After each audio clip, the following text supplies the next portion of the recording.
CBS News has an exclusive look at a congressional warning about scams targeting Super Bowl fans. It ranges from bogus tickets to counterfeit merchandise and even sports betting. According to the American Gaming Association, Americans will wager a record $1.76 billion on this year's Super Bowl alone.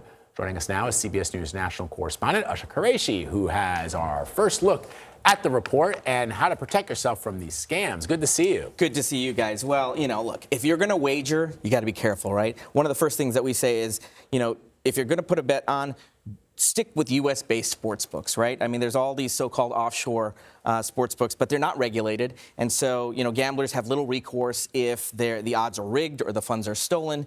So you've got to be careful about where you're placing these bets. One of the other things that you got to watch out for is don't respond to messages or social media posts that are claiming that they have inside betting information. That is most certainly fake. Right, exactly. Don't trust anybody. That's what I say. And, surprisingly, these are generally going to be fake, and they're going to be looking for personal information like your bank account information.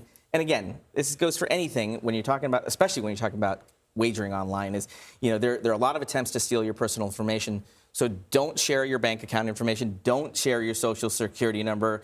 And, also make sure that the site is real. We've actually seen cases where scammers are mimicking real sites legitimately. They function, look exactly like the real thing, but they are fake. And so you've got to double check that URL before you place any wagers. So what about fake tickets? I mean, that to me, in almost everything that I do, is of a concern, because you buy tickets third party, you buy them on different sites, and how do you know if you're getting a legit one or not, especially if you pay a lot of money? Yeah. And when they look so similar sometimes. Exactly. Well, one of the things, we looked around, right? And right now, the cheapest tickets we're finding right now online are about $5,000. The cheapest? The cheapest, right? So use that as a baseline. Yeah, well, stay home. So, yeah, but I mean it's a good deterrent, right? Not to get scammed. As you see those prices, and what we're hearing from the congressional committee is that scammers are offering very low price tickets. So if you see anything well below $5,000 and that seems too good to be true, guess what? It probably is too good to be true, and you should probably stay away from it.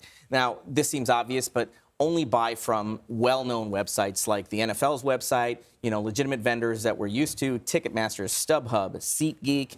And when you go to those sites, type in the web address yourself and make sure you spell everything correctly. Scammers like to change a letter or a number in the URL, and that'll take you to a site that could compromise your transaction. And sometimes people would put those in and go to the scam sites and say, oh, they realize it's a scam site.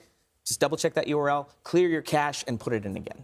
Okay, some good advice there. Usher, thank you. Usher.